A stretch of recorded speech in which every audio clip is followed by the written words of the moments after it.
Welcome to another edition of Game Time with Marco.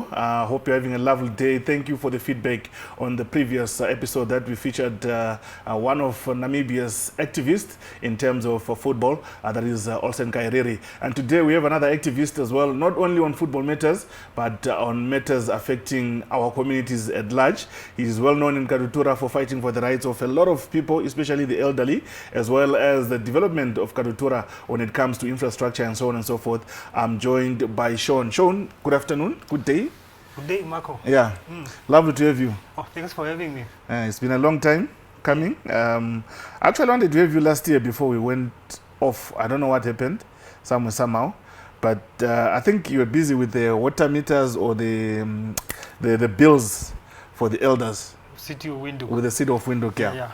Okay, before we go into that and dive into that, just tell us about yourself. Who is Shaun? Where were you born? Where did you go to school? And just give us a bit of a background about yourself. Yeah, I'll keep it short because I'll speak a lot for a long time on a lot of things. Marco, my name is Shaun Gariseb. Firstly, thank you for having me in this space. Podcasting space is something that I'm really used to, and it's a space that I I forgot to say he's a podcaster as well. Yes. It's actually my first time to be on another podcast other than your conventional interviews on TV or something. But so I really like this space, and I like your setup, and I like the fact that the idea is still podcasting, where we are just having spontaneous conversations with that. Nothing is censored, nothing is planned.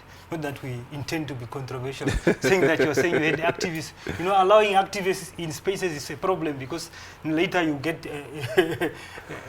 blamed for us saying certain things. But yeah, I'm from Katutura, I'm from Windhoek. I basically grew up, I was born here in Windhoek, I grew up in Windhoek. I'm your typical Tura boy. The typical Windhoek Akomas. So my schooling was also in Windhoek, Concordia, AISTN Polytechnic. That is where my formative years were. But more than anything, Marco, I can say I've always been a sports person. I've always been a writer. What else? And what I maybe do is I'm also a civil servant and I'm also a business person. But writing is my biggest passion. And documenting sports. That's why I'm very passionate, and I get angry sometimes when things are not done properly, or I get to speak where I feel I belong. So that is basically me. If there's anything I missed, don't want to. What did you study at Poly? I studied administration. Administration. Yes. And as a civil servant, which ministry do you work? Justice. Ministry of Justice. So you have an idea about laws and... Not an idea. A lot. You know a lot about it. Yeah. Okay. All right. Looking at it at school, did you partake in any sporting activities? Primary school, secondary school, even when you were at Poly? Marco, it's such a travesty that the Brave Warriors did not enjoy my midfield play. But those who played with me, and I mean, seriously, those who played with me football in my younger years, even a lot of football players know of my ability. So soccer was my beginning and my end. I've been in soccer from the very beginning. I played soccer until the junior national teams also. Yeah. So which clubs did you play for locally? I played for Unam FC, and I also played for Invincible FC before they were transferred, because those were my clubs. And then I played regional football in these all-star tournaments. I was very popular there. Yeah, it's just a... Why didn't you take football as your sort of your number one? Football was, but then again, people like... I just think that I was also just not a football person. You know, when you are not just one kind of person, then you are also... I was never in academic, but I was also excelling at school. And then I also grew up with a lot of kinds of people. I also grew up around people that are into music. So I was with those kinds of people. I was in football, and I was also at the same time very interested in social affairs and in politics and so forth, in reading. So, which location did you grow up in Karutura? I grew up in Damara location, but I also stayed with my mother in Hockland Park. So I also have that background and that kind of conditioning, so to speak. All right. Looking at it, at the current state of football in our country, the Brave Warriors just came from Ivory Coast. They performed. Some people would say well, some people would say not so well, and we see the players are demanding the 15 million. Just to pick your brain on that, what is your feeling on the $15 million issue? No, the Brave, for me, the Brave Warriors did very well. But you see that at that standard, that is not. It's a good thing for our nation. But let me speak about the 15 million because there are contrasting views about how it should be. Look, before you go into a tournament, you cannot go into a tournament and having agreed. You agree that winning bonuses is what you reach this level is what. You cannot go and outdo yourself and come back and decide that now that we got the 15 million, it is due to us. Okay. You understand? Yeah. The 15 million is how can I say it was a reward for doing well, which is a good thing for the country. But it does not mean that it must necessarily be shared amongst the players. I don't share that view. I know the players deserve something for what they do, because if you agree that if you reach a certain stage, we give you a certain amount. No, but didn't the FA miss the ball? I mean, they just negotiated for the group stages because they were like, you know what? Exactly. That is what happens when you are when your ambitions are like that. You see. But now when you find yourself where you have outdone yourself, it's not if the players are demanding that. The FA was supposed to explain to the players, we are not going to disperse the whole 15 million and into the players because of so and so reason. We want to use it for developmental purposes. However, we can do away with this amount because we have already agreed. You can't agree something, even if you go and play a tournament, you can't agree that now that you have won the league invincibly by not losing it, you want to say we want the whole league money. No, it won't work. No, but the contract that the players signed with the FA, it stated clearly that any sponsorship or donation that comes would actually give them, it will be given to the players. And that's what the contract said. That, and it didn't say from which stage or to which stage. Yeah. It just said any. That was oversight on the leadership of the FA then. If they did not foresee that the possibility of that kind of reward for going far. You see? So would you say the players are being selfish, demanding everything? No, the players are not being selfish, but they must also be understanding. You see, we are not. I remember when the president became of the FA, he said the football is not yet normalized. That's what he said, and it's the truth. But what does it mean it's not yet normalized? Anyway, that's another topic for another day. And then, Shaun, you're also an activist. Let's start with your activism. When did that bug bite you? Because I think I was inherently an activist. When I was at Concordia, you see, at our school, we were wearing khaki. So when we wear khaki, when you see 5 boys, I'm your typical Kwaito boy. So when we were 5, they had 5 different colors. So I felt that each and every boy is wearing that color because of their situation at home. Maybe all of us cannot afford that. What I then did is, I decided when the principal was being funny with me, I decided I'm going to wear chocolate Dickie. That time Dickies were in fashion. Dickie, chocolate, very chocolate. If you go and drive by Concordia now, you'll see the grade 12s are still wearing that. And I don't want to say how long I was back at school, but that just shows you with how I've always stood up for things somehow. As much as I can come across as a quiet person, if something is not correct, every space that I am in, I'm in many spaces, believe me, even at my workplace, I do not just stand up and look for fights. I always stand up for justice. So I think that is something that is inherently in me. That's why it comes easy to me, and I never do populist things. So you work at the Ministry of Justice and you stand up for justice. That's something to ponder about. Looking at it, there are a lot of fights that we have been involved in. Fights as in sort of, I'm not saying fights physically, but a lot of fights. There are a lot of fights that you stood up for. There are a lot of things that you have stood up for. I know you've been in the forefront of municipality, sort of being lenient to our elderly who can't afford to pay your water and electricity bills and other municipality bills.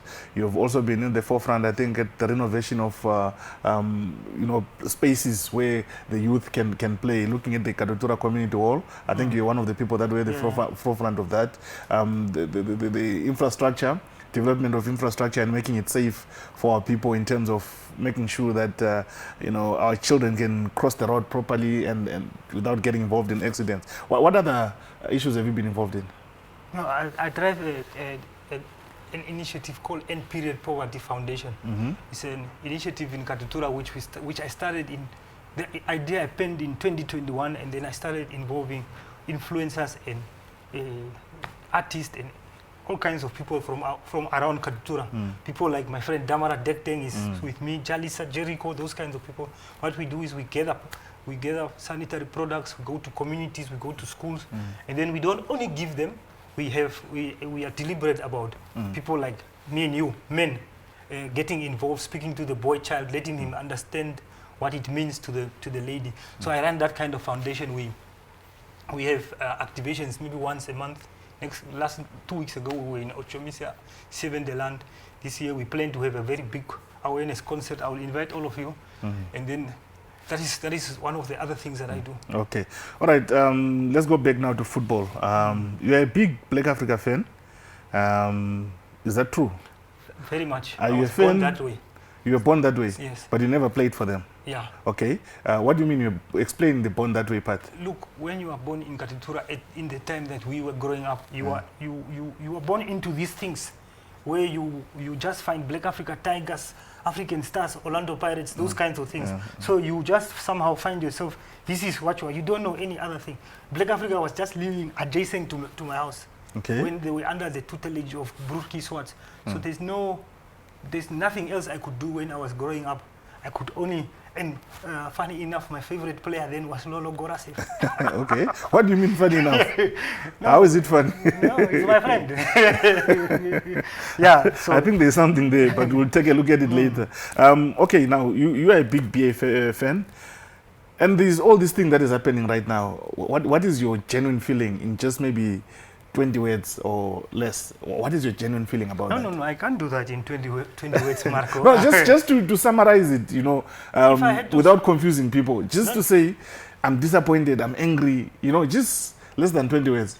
No, what is going on in BA is something that is not totally abnormal. It's differences internal differences are things that are normal in institutions, in clubs. Other clubs had also had these kinds of differences. And it's differences that can be sorted internally. But you are saying other clubs have also experienced this. Why are you guys at BA then doing the same? I mean, if I see my sister stealing something and getting beaten, I won't go and steal that thing. I'll try and avoid getting beaten. No, you see, internal disputes comes from differences in how we see things.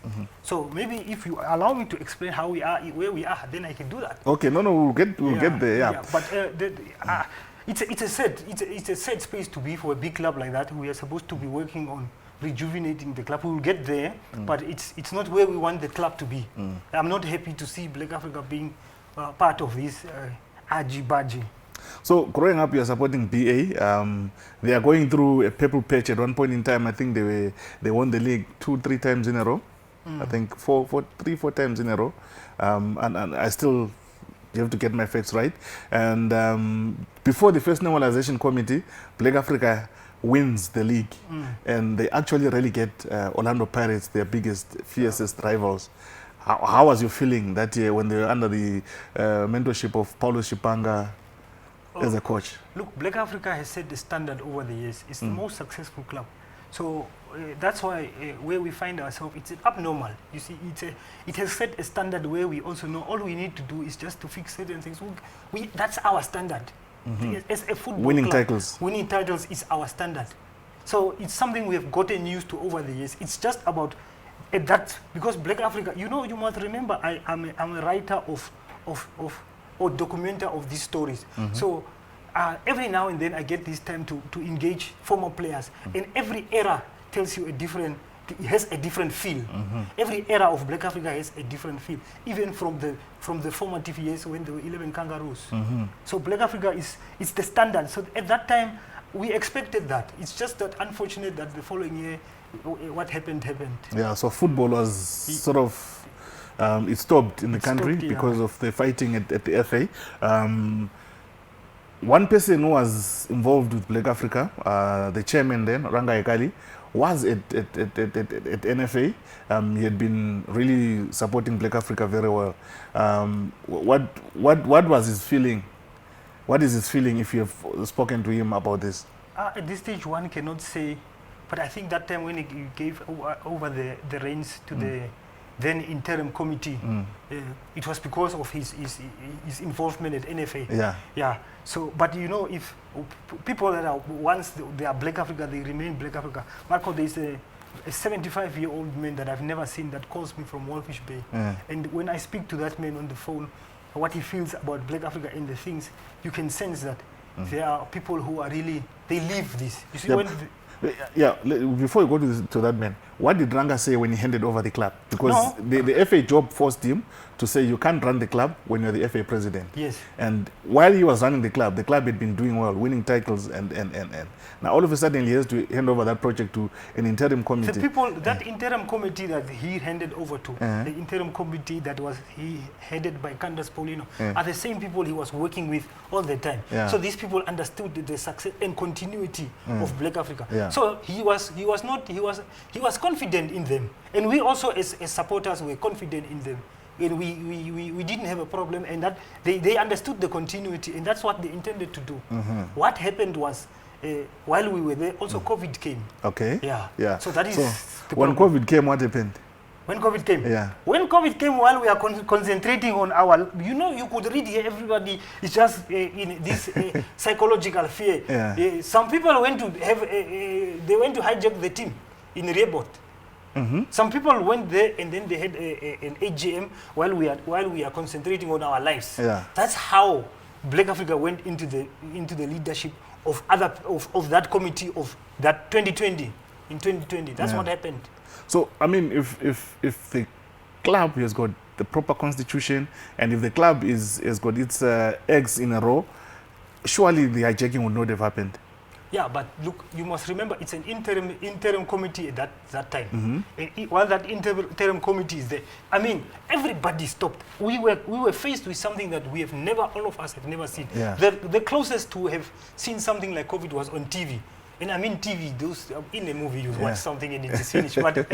But while we were going through these things, these people, they cannot produce a document where there are more than 50 people that were in attendance there. Yeah, but I'm saying, if the documents were there for the club, if the constitution of the club is there is no way somebody will hijack it. But I can't just come in here and start hijacking this company and saying, of course, because there's COVID. Of course you can't. But some of the people that were part of this process were people that were in the IC. Okay. You understand? So that is what happened. All right. So the real board meeting happens. A new committee is elected. I think it was led by Dumbulugeni Nuyoma. It was led by the late Lucky Richter and deputized by Dumbulugeni. And there was, I think, Jimmy as well, Jimmy Julie. Who else was there? I'm trying to think their names on top of my head. But there were about 6-7 of them. Even Lolo, I think, was part of them. Lolo was never part of it. Ingrid Lewis, the current acting chairperson of that faction, Tommy Adams, was also part of it. And you mentioned Julian. Yeah, those were the people that were part of it. So then what happens after they take over the club? These people take over the club, these people go through, Lucky Richter passes on, and then they continue, and then there's a season. They go through a season, we recover from the COVID, and we see, our club is in turbulation. Turbulence, there was turbulence. Some of us tried to support, some of us tried to reach out to these people and to tell them, why don't you do this? They continue, and then they get relegated. We accept the fate of that AGM, by the way, because what can we do? We continue. But you see, Black Africa, in that season, I went to almost 99% of Black Africa's games. People were not even coming to support the team because they did not know where we stand. Fine, the team gets relegated. What happens from there? That's the people now. In the meantime, when the team is relegated, those people from that committee, they initiate reconciliation. Reconciliation with who? With the old IC. That they chucked out illegally in Rehoboth, not illegally. Let me not say illegally. Okay. So let me just, for the purpose of peace, let me just say. No, we don't want peace. We don't want peace, but we love peace as Black Africa supporters. You see. So for the purpose of going forward, let me say. So going to what they did without the knowledge of these people, now they say, let's reach out to these people. These people are competent, by the way. So they reach out to these people and say, let's reconcile. Okay. But if you're saying reconcile, there was a fight, there should have been a fight. Because we can't reconcile if we didn't fight. There has to be differences or... When you fail, if you fail, then you must accept. So when you accept, when you accept, you check, okay, I failed. What do I do? Let me get him to assist me. Let me get Shaun to assist me, or Marco. So you do the what is the reconciliation? Okay. You say, okay, a new direction for the club so that we can get the club back into the league. Yeah. How do we do this? Okay. These people reach out to these people. These people say, okay, let us do that. Let us form a transitional committee. Okay. They send 3 people. They send 3 people. I will not mention names of people. 3 people. These people, the IC membership or the Candace group send 3 people. 3 people as well, yeah. You see? Oh, they send 2 people. There are 5 people. They form a transitional committee. The transitional committee is tasked. They are tasked. Their mandate is now to create a proper direction and a roadmap for the club to get back to where it was. What do? They work towards an AGM, so that they can elect new leadership. Everything above board, everything initiated by these people from Rear Board. Are you following? The Rear Board group. Everything is initiated by the Rear Board group. They are the ones who follow, and then they come to the eve of the AGM, 7th of July 2023. After having had discussions and what they are there, the AGM takes place, and constitution is adopted. It is revised, because it's one of the mandate is also to revise the constitution and adopt a new. That happens, and when that happens, and then a new board and a new exco is formed. In that new board and in that new exco, even the people that way, the Rear Board guys, the then chairperson, the chair lady, and the vice chair lady, they are part of this group. Now, one person from this side decides, no, this is illegal. Okay. This is illegal, because sometimes people are very clever. When they see that things might not work in my favor, because it's election, people must say, okay, he's competent, we are taking this. Maybe the person might have saw that, okay, I might not get into the position I wanted, so now you decide to sabotage everything. That is what happened. In essence, to that point. Fine. We go forward. That time, as supporters, we don't interfere in those things, because we trust the people that are heading the team. That is what Black Africa has always been. That so we leave things to be as they are. So those people, when that back and forth is part, we supporters are not part of that. We leave the people to sort. They are doing this with the SSFD chairperson. They are having meetings there. How does the SSDF chairperson, the FD chairperson now get involved in this? Why is he getting involved in this? He's now getting involved because the league is about to start. And when the league is about to start, now he's communicating with only 2 groups. One faction, group. It becomes a faction. It was never a faction, it was one group. So it only becomes a faction after those back and forth. You see? It is a group because the reconciliation, the status has always been Black Africa. The status of the club from its relegation and so forth. So with the reconciliation, everything is above board, everything is done the way we want. The way they wanted, everything is done. It's just that somebody went to see that, no, I'm not getting what I want. Then I will sabotage this. And this is not even 10 people or 20 people. This is 1, 2, 3, 4 people. Okay, so now, what I want to understand now, the club is now under the auspices of the Southern Stream First Division, right? Who is running the Southern Stream First Division in terms of the fixtures, and is it the chairperson or there is a committee? There's a chairperson with his exco. Yeah, so the exco does not get involved, but the chairperson gets involved. Okay, but what I'm trying to say maybe is that our leadership is in communication with the leadership of the first division. Okay, the exco, with the exco. So they are, and the only reason why they are doing that is because of these internal differences that they've risen because of 1 or 2 people seeing things differently. This is totally internal. It's fine. Now they are there back and forth, and the league is about to start. Now, the league starts. First match, Black Africa is supposed to play at Rambla Stadium. There's chaos. And you're one of the people who witnesses that chaos. In what capacity were you there? I'm not witnessing chaos. There's no chaos. There is necessary action at that time. before the league starts. It was chaos show. Before the league starts. I saw chairs in the pitch, cars before the on league the starts, pitch. Marco, before the league starts, you must not forget, before the league starts, there are elections at the leadership of the Football Association. Yeah. The chairperson of the SSFD, him, Mr. Marquez, Murs Marquez, yeah. he becomes the vice president. Yeah. He becomes the vice president on the Friday. Yes. Monday morning, the very first thing, even before he sees the first his tea lady, what does he do? He writes a letter and decides that this faction is the correct faction for Black Africa. But was that story not already coming even before the elections? No.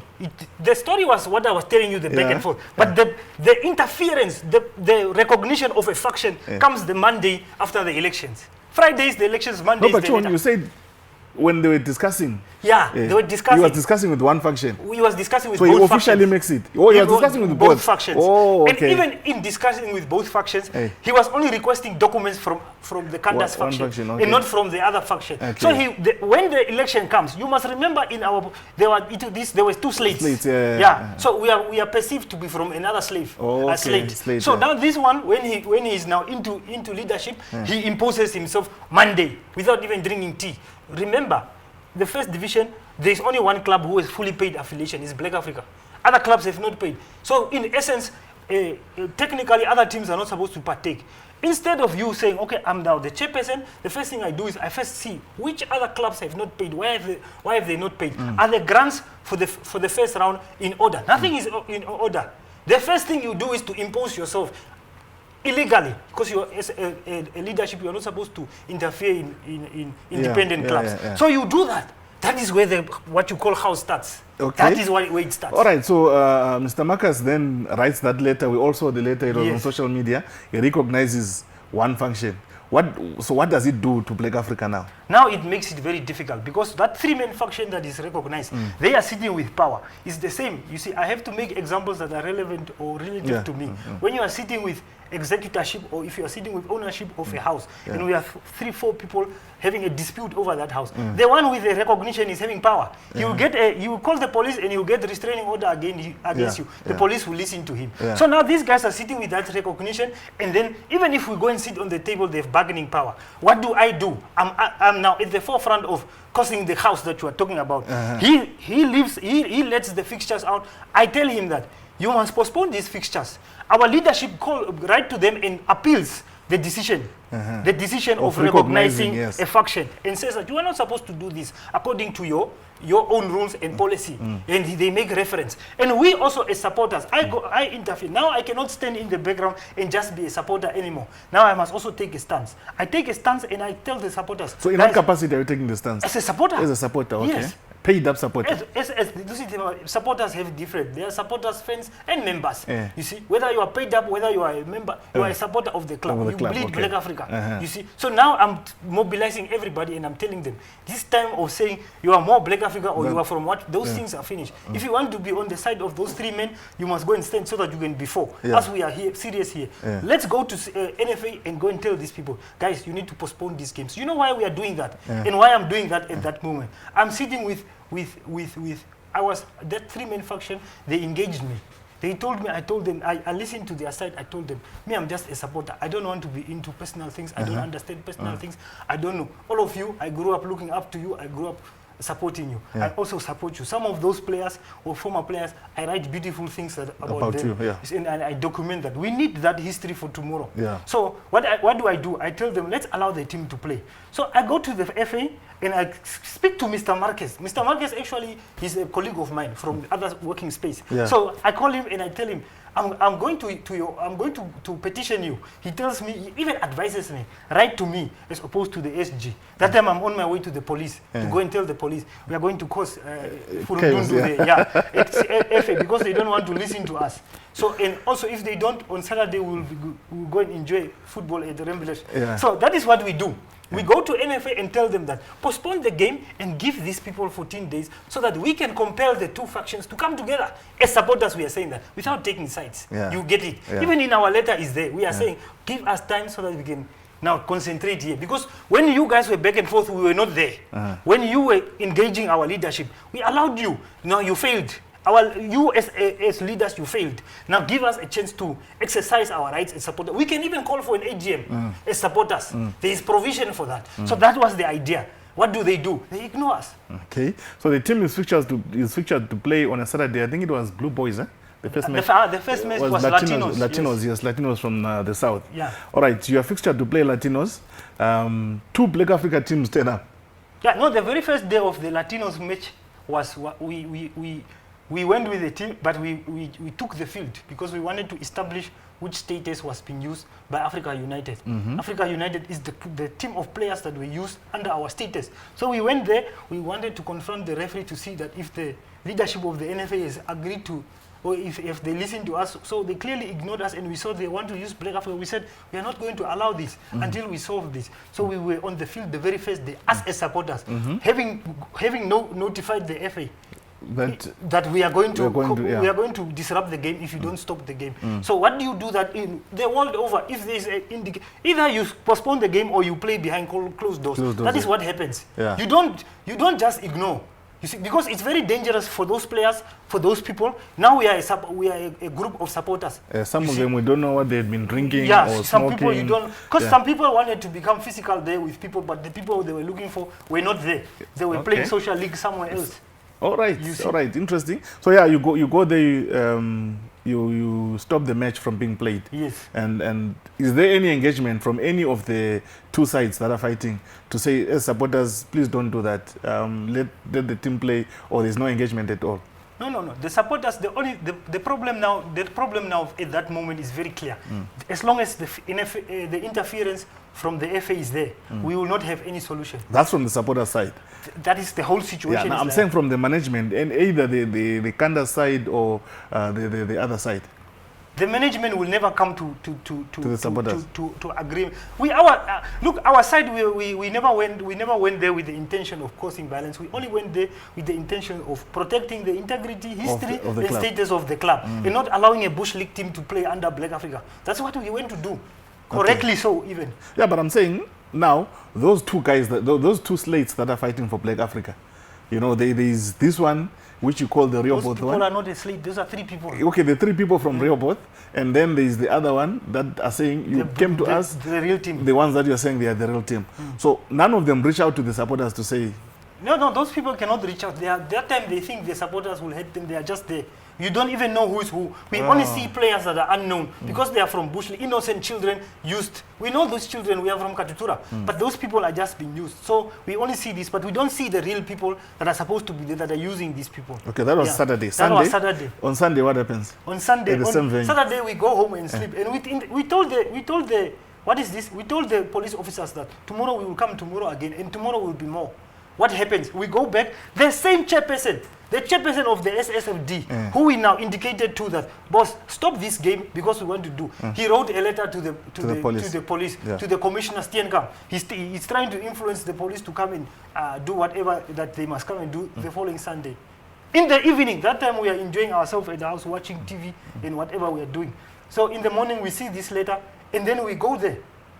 This time we go with our team prepared. And the team goes. There are 2 teams on. The commissioner does not entertain. He says we cannot interfere into the football. That time that he used to write that 3-page dictum, he could have used that time to apply his mind to the situation as the chairperson. So we see that he doesn't. Now we see that he does not have any interest in solving this issue because we have given him and he saw the danger of what could have happened the Saturday, and he rather writes a letter and he doesn't postpone the game again. We went there and then we went to do what was necessary again on Sunday. Okay, so the 2 teams are there. It was comedy for me when the 2 teams were there because I couldn't understand. They are both wearing the Black Africa colors. So what was the thinking of having 2 teams in the field? No, one was wearing Black Africa kit with the emblems and everything. One was wearing something that is just Chinatown. Chinatown way that is just copying, trying to masquerading as Black Africa. Because even your rules say you must have, it must reflect. You see, it must reflect who you are. So it does not. And then now all those things happen to an extent that the matches are postponed for Black Africa. The league says, okay, guys, we are giving you so much time to fix your issues. In that time, a court case is opened. The league, from that weekend, the next weekend comes. The league does not postpone next weekend's games.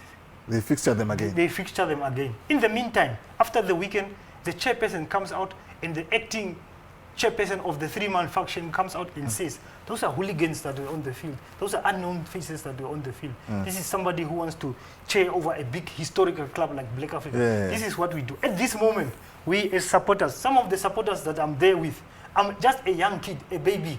Those supporters are the people who, even some of those guys who were players, they found those people in that team. Those people are and now they are calling them hooligans. They are calling them hooligans. Those people, all of us, we are psychologically damaged. We have families, we have partners, we are married. We don't want to be called that in media. Hooligans. So we decide that we must maybe not go take the field anymore because we will be called hooligans and this very thing, because we put so much into Black Africa. Over the years, our gate fees, we're trying to support the team in whichever way. We cannot have this from our own. So we think maybe it's right, we just go to the field and we just protect the team from the outside. The next 2 games is only 3 teams on the field. These only 3 teams. The chairperson is still not doing. Now at this time we write a letter to the president. We tell the president that your chairperson, your vice president is out of order. You must call him to order. And you must, and then at this time we are saying this guy must recuse himself from the chairpersonship the way you did when you were the chairperson of Blue Waters, when you became president. Yeah, now but the law doesn't force him to. Of course, the law does not force you to, but you are now at this moment you are creating an impression. What inference are we supposed to draw from what you have done so far to us? So we advise you, withdraw yourself, let there be somebody else that must do this. So now he fixtures the next weekend's fixture. What happens now next weekend? The next weekend's fixtures, I don't know. I think those fixtures were the fixtures of the 9th and the 10th of December. Yeah. Somehow, somewhere, I think that was the case. But what happened was, we went Saturday and we stopped the game. The Sunday game was on the 10th, Human Rights Day. The chairperson again sends his deputy chairperson. She's a police officer.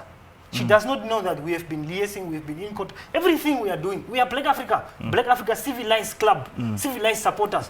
We communicate with the police force to say that as long as this interference continues, as long as we are ignored, we are not going to allow this. This must stop. We must allow our leadership to have 14 days to sort this. They put police officers at the gate and they want to deny us entrance in the field.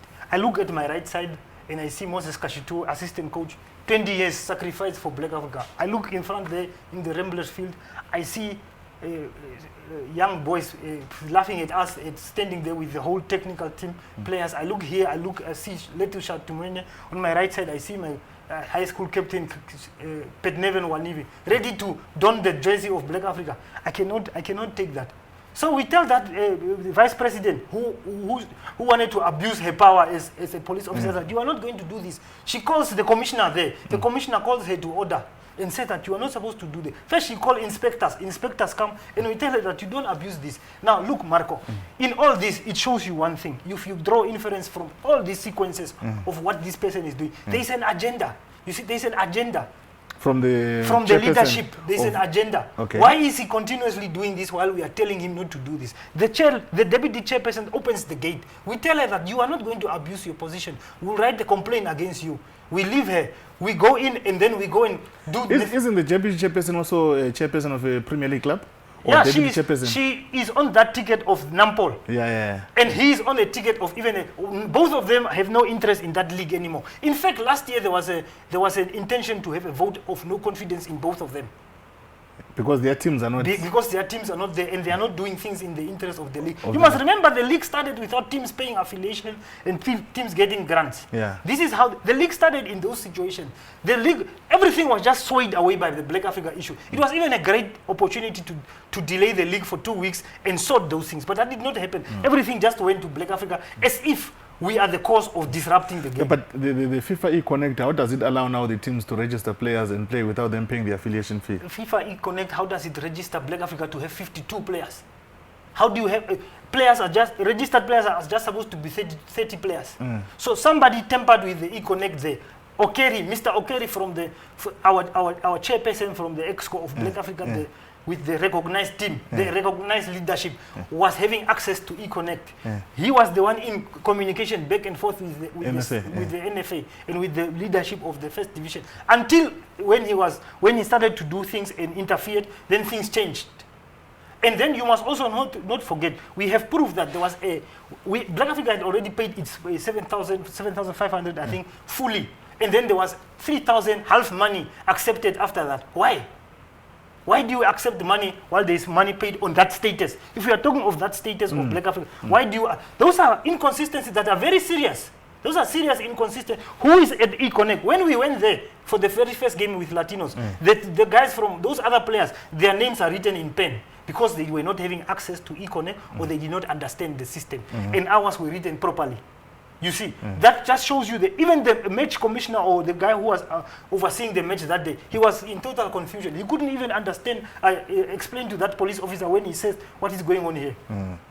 All right, so then now the court case is registered at the High Court. Who registered the case? No, that court case is by the faction of Mr. Candace Paulino. Okay. How do you as supporters feel now that there is a court case? No, the court case is necessary because look, you don't. It's intended to sort an internal process. Yeah. The people you rely on the avenues you rely on or that are there to sort issues of that nature are failing you. You see, the people are not only failing you; they are even going to the extent of abusing power now. So what do you do there? You must seek recourse elsewhere, and the court is the only place. Yeah. So the court is held. I think it was early February. The last court hearings were early February.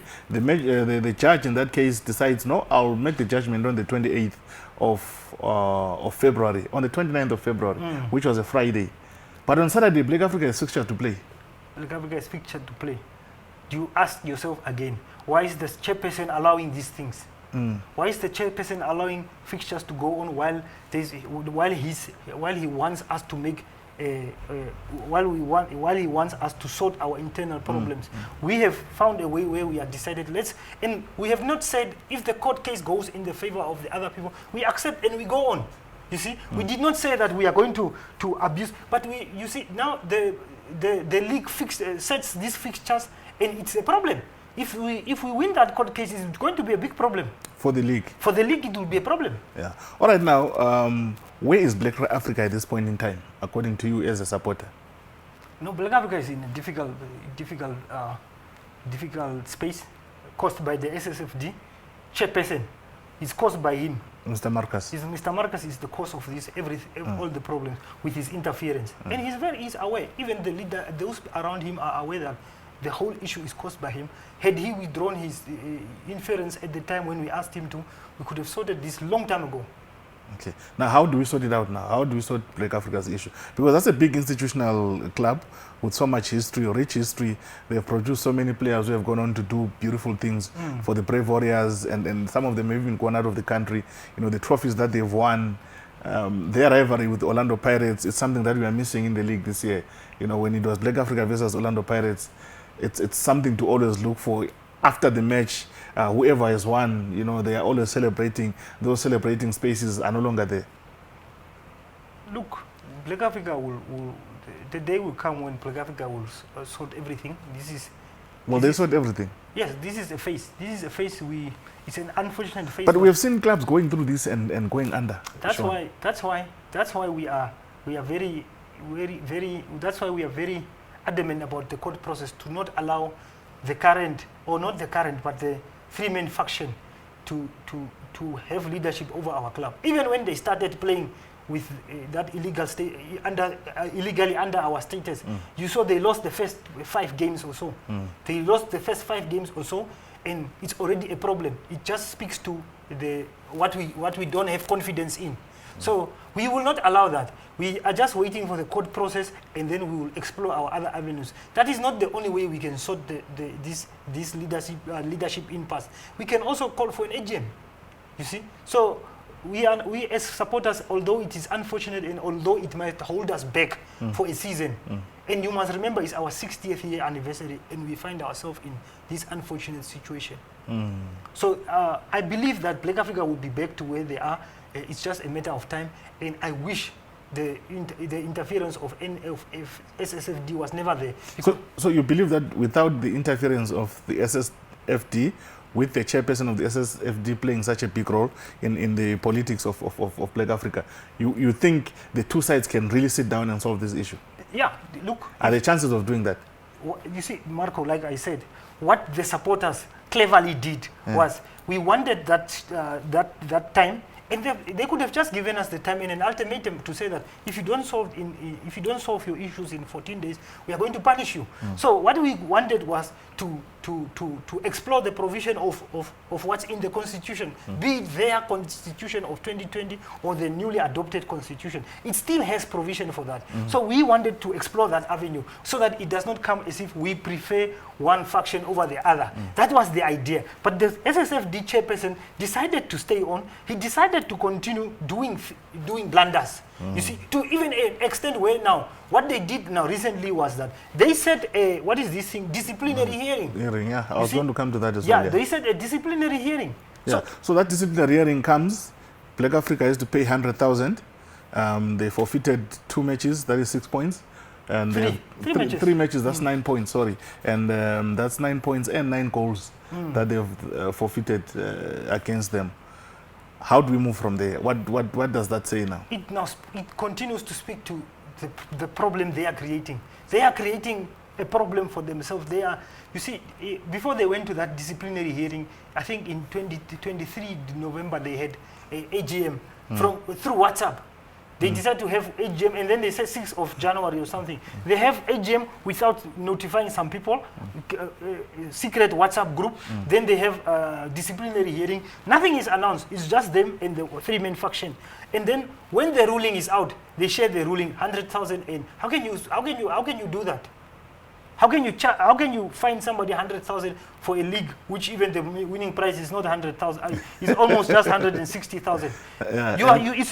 It speaks to the blunders they continue doing. That's why we were saying that he is compromised. He should excuse himself so that somebody with a sober mind towards the situation can take charge of that. You understand? So that if that person, he's a competent person. Don't get me wrong. I know him from, like I said, other workspace. He's a very competent person. He will do very well as a vice president. But not in these circumstances, he's compromised because from the very beginning, it was just very questionable how he went about things from Friday, Monday morning, just like that. But now, as supporters, what do you want? We want him to resign from the chairpersonship of the first division, and we want that interference to be withdrawn. And we also want the president to open his mouth and show leadership to the situation. Okay, that's the president of NFA. Yes. Now, from your club, what do you want? From Black Africa, the two slates that are fighting for Black Africa, what do you want? No, we want our leadership to be given control of the team.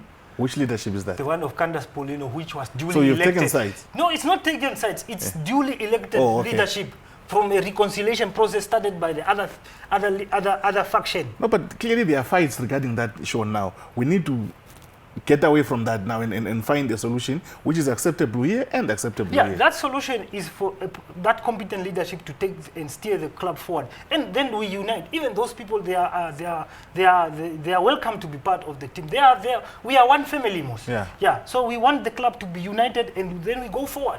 All right. The club won 2 matches this past weekend. Yes. Did you attend the matches? No. I'm banned from going there for that team.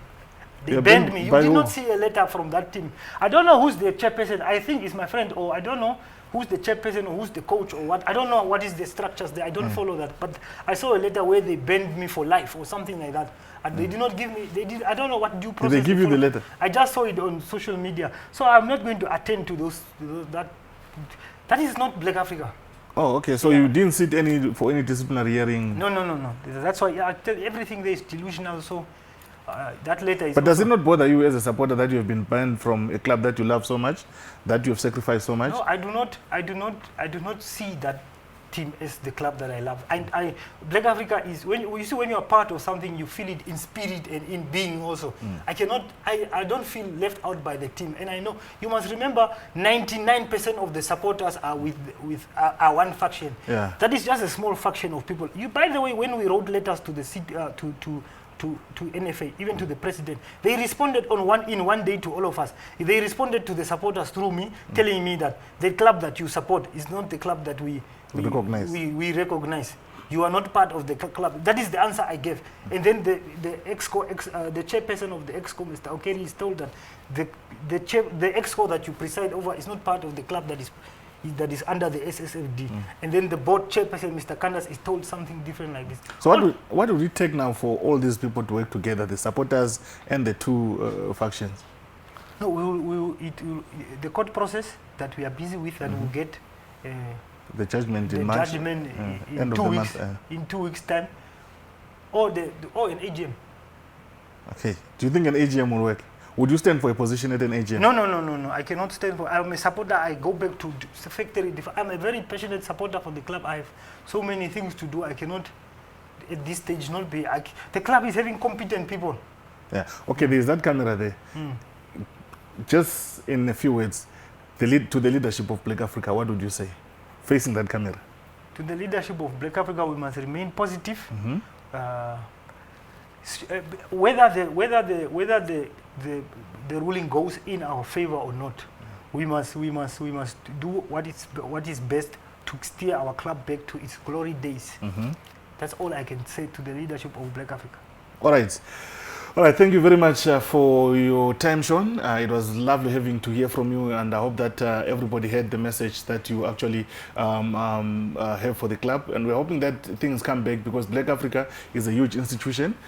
We would love to have it, back to where it belongs. We'd love to see the derby again, the Black Africa Orlando Pirates derby. That's if Paris does not get relegated. Whether it's in the first division or in the Premier League, we want to see that derby. It's always been a lovely derby. It's always brought fans together. It's always the fans talking to each other. Thank you very much for joining us, and always remember to visit Namibia. It's a lovely country, beautiful country, where you get to see the sea meeting the desert, and also you watch beautiful football from the local, the local teams. My name is Marco. We'll be back again sometime next week with another edition of Game Time. Thank you very much.